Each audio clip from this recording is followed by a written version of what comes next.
नमस्कार, आप ये सीधा प्रसारण यहाँ देख रहे हैं जिला करनाल के सेक्रेटेरिएट के अंदर से, जहाँ पर आपको हम यहाँ कुछ ऐसे स्टूडेंट से मिलवाने के लिए जा रहे हैं जो अपनी कॉलेज के अंदर सुविधाओं का अभाव होने के कारण यहाँ ज्ञापन देने आए हैं और उनको मजबूरी में जो है पड़ोस के किसी स्कूल में जाकर के जो है शरण लेनी पड़ती है और अपनी क्लासेज लगानी पड़ती है। आइए हम उन्हीं से जानकारी लेना चाहते हैं कि वह यहाँ पर क्यों आए हैं। मेरा नाम मोनिका है, मैं गवर्नमेंट कॉलेज पढ़ती हूँ। मैं गवर्नमेंट कॉलेज में पढ़ती हूँ। तो हमारा जो कॉलेज है वो 2018 से शुरू हुआ था। उसकी बिल्डिंग कंप्लीट रेडी है, सिर्फ एक ट्रांसफार्म का वर्क रहता है।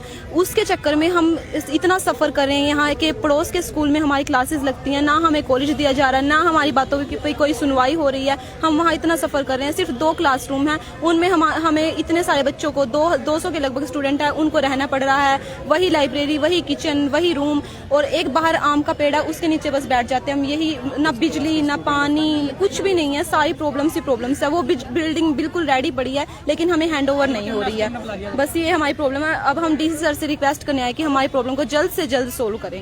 तो ये हमारे साथ जुड़ी हुई थी। यहाँ जो है ये बीए फाइनल की सारी स्टूडेंट हैं और आपको यहाँ बता दें इनको मूलभूत सुविधाएं जो हैं वह भी वहाँ पर नहीं है। हम अन्य एक और से जानकारी लेना चाहेंगे, उनका क्या कहना है।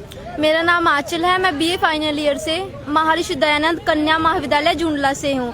और जैसे कि हमें बताया गया है कि जो बच्चे होते हैं वो देश की युवा पीढ़ी होते हैं, लेकिन हमें ही रहने के लिए अच्छा माहौल नहीं दिया जाता है। हम स्कूल से निकलते हैं ताकि हम कॉलेज में पढ़ने के लिए जाएं, लेकिन हम ऐसे बच्चे हैं जो स्कूल से निकलकर सीधा स्कूल में ही गए हैं। हम बॉयज स्कूल के बैक साइड में हमारी क्लासेस लगती है, जहाँ पर सिर्फ 2 रूम है। वहाँ पर ना तो लाइटें मिलती है हमें, ना वहाँ पे पंखे चलते हैं। तुम कितने यानी कि स्टूडेंट? 2 रूम के अंदर हम 200-250 के करीब स्टूडेंट्स हैं और अभी भी नए एडमिशन हो रहे हैं। तो बच्चे एडमिशन कहाँ से लेंगे जबकि कोई फैसिलिटी ही नहीं होगी कॉलेज में। ना वहाँ पे पानी मिलता है अच्छा, ना वहाँ पे इलेक्ट्रिसिटी है, और तो और हमें बॉयज वॉशरूम यूज करने पड़ते हैं। आप देख लीजिए गर्ल्स लड़कियां बॉयज वॉशरूम कैसे यूज करती है। ये देखिए कितनी विचित्र विडंबना है। यहाँ पर इस स्टूडेंट ने यहाँ बताया कि वहाँ 2 कमरों के अंदर, मात्र 2 कमरों के अंदर जो लगभग 200-250 जो ये गर्ल्स हैं इनको गुजारा करना पड़ता है। ये कैसे गुजारा वहाँ पर होता है, ये बड़ा सोचने विषय है और ये गंभीर विषय भी है। और साथ ही साथ इन्होंने एक बात और बताई जो कि बहुत देने ये अवस्था है कि वहाँ पर जो लड़कों का वॉशरूम है उनका जो है इन्हें इस्तेमाल करना पड़ता है मजबूरी में। और ये देखेगा ये सभी स्टूडेंट हैं यहाँ पर अपने जितने भी साथी स्टूडेंट हैं उनके साथ यहाँ पर आए हुए हैं, अपनी जो मांग है उनको लेकर के यहाँ एसडीएम साहब से यहाँ मिलने के लिए आए। और आपको हम यहाँ बता दें अभी इनको जो है एसडीएम साहब ने बुलाया है ताकि इनकी जो समस्याएं हैं उसके ऊपर कोई गौर किया जाए। लेकिन आपको फिर हम यहाँ बता दें ये देखेगा कि ये दूर दूर तक जो है लगभग 150-200 के करीब इस समय यहाँ स्टूडेंट हैं और अपने अधिकार की लड़ाई लड़ने के लिए यहाँ पर मुस्तैदी के साथ यहाँ डटी हुई हैं। एक और यहाँ स्टूडेंट से जानकारी लेना चाहेंगे कि वह इस बारे में क्या कहना चाहती हैं। जी हमें बिजली कनेक्शन चाहिए। वहाँ पे पूरी बिल्डिंग रेडी है, वहाँ पे सिर्फ बिजली की समस्या है जो हमें बहुत ही परेशान कर रही है। आपका नाम क्या है? मेरा नाम कोमल है। मेरा नाम कोमल है, मैं बीए फाइनल ईयर से हूँ। 2 साल से हमें ये समस्या हो रही है, हमें सही से क्लासेस अटेंड करने को नहीं मिल रही है। 2 रूम है। आपके कॉलेज का नाम क्या है?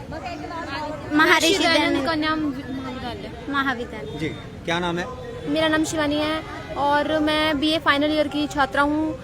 हमें यहाँ पर बहुत ज़्यादा समस्याओं का सामना करना पड़ रहा है। कोई एक आधी समस्या तो हमारी है नहीं, बहुत सारी समस्याएं हैं। पानी की समस्या है, बिजली की समस्या है, रहने की समस्या है और 2 क्लासेस में ही 4-5 क्लासेस को रहना पड़ रहा है। एक तरफ हमारी किचन होती है, बीच में अलमारियाँ लगा करके एक साइड दूसरी क्लास होती है, एक साइड दूसरी क्लास होती है। तो इस तरीके से हम कैसे पढ़ेंगे? कोई एक ही पढ़ पाएगा ना, या तो पिछले पढ़ पाएंगे या फिर आगे वाले पढ़ पाएंगे। आपने अपने जो स्टाफ है वहाँ सर वगैरह है, मैडम वगैरह है, उनको अपनी समस्या नहीं बताई अभी तक? सर हमने उनको अपनी समस्या बताई है। उन्होंने बहुत ज्यादा प्रयास किया लेकिन किसी तरह की कोई भी सुनवाई नहीं की जा रही है। रोज लेटर, स्टाफ तो आपको कोऑपरेट कर रहा है बट उनकी भी सुनवाई नहीं हो रही है। हाँ जी बिल्कुल। स्टाफ बहुत ज्यादा हमें कोऑपरेट कर रहा है लेकिन उनकी कोई सुनवाई नहीं की जा रही है। वो रोज के रोज लेटर्स यहाँ पे देके जाते हैं। कभी बेचारे कहीं जा रहे हैं, कभी बेचारे कहीं जा रहे हैं। वो पढ़ाई को बीच में छोड़ के बच्चों की समस्याओं का समाधान करने के लिए इधर से उधर घूमते फिरे, लेकिन कोई किसी प्रकार का कोई एक छोटी सी समस्या के ऊपर ही हमारा जो कॉलेज है वो रुका हुआ है। सिर्फ बिजली की समस्या है, बाकी पूरी की पूरी बिल्डिंग हमारी तैयार खड़ी है। और तो और हमारी जो बिल्डिंग का सामान है वो टूट फूट के ऐसे जा रहा है क्योंकि उसके अंदर बच्चे तो है नहीं। अब वो खाली पड़ी तो टूटेगी। ये बिल्डिंग कहाँ पर है? ये बिल्डिंग दादूपुर उड़ान के अंदर बनाई गई है, कन्या कन्याओं के लिए एक कॉलेज का निर्माण किया गया था ताकि हमारी समस्याओं का समाधान हो सके, लेकिन हमें किसी प्रकार का ये समस्या कितने समय से आपकी है? ये हम अब फाइनल ईयर में हो चुके हैं। हम जब फर्स्ट ईयर में वहाँ पर आए थे तो बोला गया था कि 1-2 महीने के अंदर तुम्हें जो है कॉलेज तुम्हें दे दिया जाएगा, लेकिन अब हम फाइनल ईयर में हो चुके हैं, 5th सेम हमारा आ चुका, लेकिन किसी प्रकार की कोई भी हमारी सुनवाई नहीं की जा रही है। तो ये यहाँ पर शिवानी हमारे साथ जुड़ी हुई थी, इसने बहुत ही विस्तार पूर्वक यहाँ पर बात बताई और बिल्कुल अवश्य इसी प्रकार से जो मैं चाहूँगा कि सभी जो जितने स्टूडेंट हैं इनको अपने अधिकार की लड़ाई अवश्य लड़नी चाहिए, क्योंकि जब तक हम अपने अधिकार की बात नहीं करेंगे तो किस प्रकार से हमारी मांगे पूरी होंगी। अगर जो हम इसी प्रकार शर्मा के एक दूसरे के पीछे छुपते रहेंगे तो हमारी जो मांगे हैं वह किस प्रकार से पूरी होंगी। हमें अपने अधिकार के लिए आगे अवश्य आना चाहिए और जब तक इतिहास गवाह है कि मांगों को लेकर के आगे नहीं आते तब तक जो है हमारी मांगे प्रशासन नहीं सुनता। फिलहाल जो है ये देखेगा ये नारे लगाते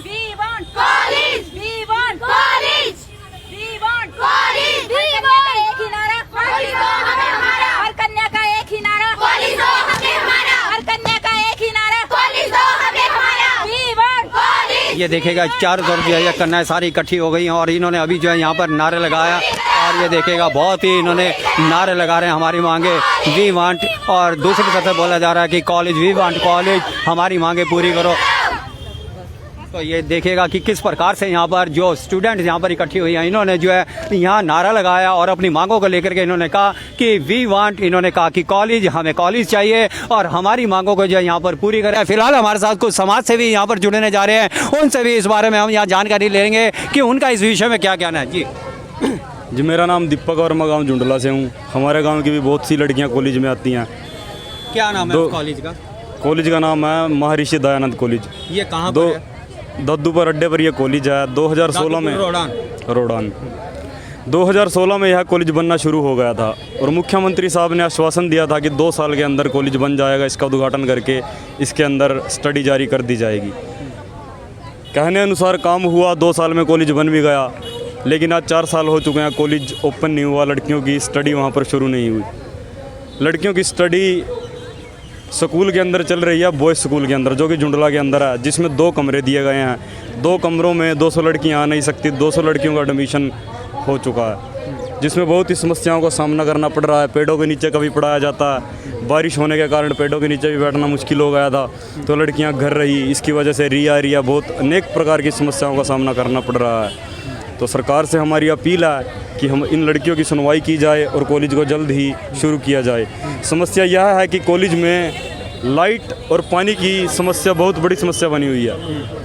पानी की समस्या तो पिछले सेमेस्टर में इनके सॉल्व कर दी गई थी, लेकिन लाइट की समस्या आज तक किसी ने भी सॉल्व नहीं की। 4-5 बार इन्होंने ज्ञापन भी सौंप चुकी हैं ये लड़कियां, लेकिन इनकी सुनवाई नहीं है, ना ही कोई इनका साथ देना चाहता है। आज लड़कियां खुद तंग आकर सड़कों पर निकल पड़ी हैं, डीसी ऑफिस में आई हैं, ज्ञापन सौंपा। अब देखते हैं आगे की कार्रवाई क्या होगी। आप क्या कहना चाहेंगे इस बारे? राहुल शाहपुर।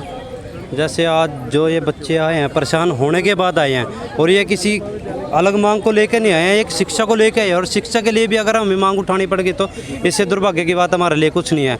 आज जाने वाले रास्ते जब बसंत के रोड पे जाते हैं, उस कॉलेज को देखने के बाद ऐसा लगा कितना ज़बरदस्त कॉलेज बना, पर उसका फ़ायदा क्या है जब उसके अंदर बिजली नहीं, लाइट की सुविधा नहीं, कोई पढ़ाने वाला नहीं। और जो वहाँ के स्टूडेंट है दद्दूपुर के, जुंडला के आसपास गाँवों के स्टूडेंट हैं, वो जाके जुंडला के अंदर पढ़ रहे हैं, जिसके अंदर मात्र 2 कमरे हैं, और 2 कमरों के अंदर भी अगर फर्स्ट ईयर का बच्चे क्लास के अंदर बैठते हैं तो सेकंड ईयर के बच्चे बाहर बैठते हैं, उस चीज़ का कोई फ़ायदा नहीं है। तो मैं तो यही चाहूँगा कि अगर सरकार को ये चीज़ देखनी चाहिए थी, इन बच्चों के सड़कों पे आने की जरूरत नहीं पड़ती।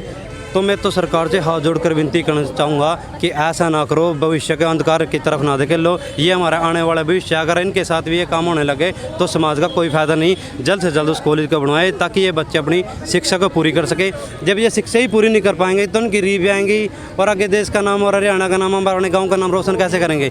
तो अपने उसको जल्द से जल्द कॉलेज को पूरा कीजिए, जो भी इसमें सुविधा को पूरी करके बच्चे के बैठने के लायक बनाए जाए। कॉलेज है जिन बच्चों का, ये बच्चे उस कॉलेज की जो बात लेकर के यहाँ पर आए, उस कॉलेज का नाम क्या है? उसका नाम महर्षि दयानंद कॉलेज है, जो दद्दूपुर रोडान के अंदर है, बना हुआ है।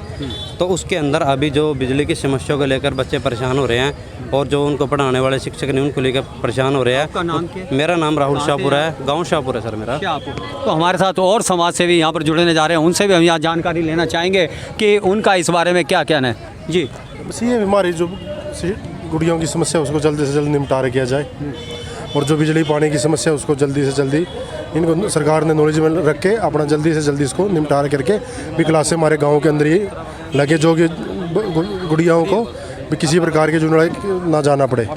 इसलिए हम सरकार से ये रिक्वेस्ट है हमारी भी आप यहाँ इस चीज़ को जल्दी से जल्दी अपना समस्या को दूर करें, और हम यही चाहते हैं भी 1 हफ्ते के अंदर अंदर हमारी। आपका नाम क्या है? उधम सिंह, कहाँ से हैं आप? गांव दादूपुर से हूँ। तो ये दादूपुर के जुंडला से और सराउंडिंग एरिया से कुछ समाज सेवी हमारे साथ यहाँ जुड़े हुए थे। इन्होंने जो है इन बच्चियों की मांग को जायज़ ठहराया और इन्होंने पुरजोर प्रशासन से ये मांग करी है कि इन बच्चों की जो मांग वह शीघ्र अति शीघ्र जो है वह पूरी हो, ताकि इन बच्चियों को जो है अपने कॉलेज में जो पढ़ाई है वह सुचारू रूप से इनकी पढ़ाई शुरू हो सके। फिलहाल आप लगातार हमारे साथ यहाँ बने रहेगा। इस वीडियो को ज़्यादा से ज़्यादा लाइक और शेयर करें। फिलहाल करनाल से अपनी सहयोगी मानसी के साथ इंद्रजीत वर्मा की रिपोर्ट।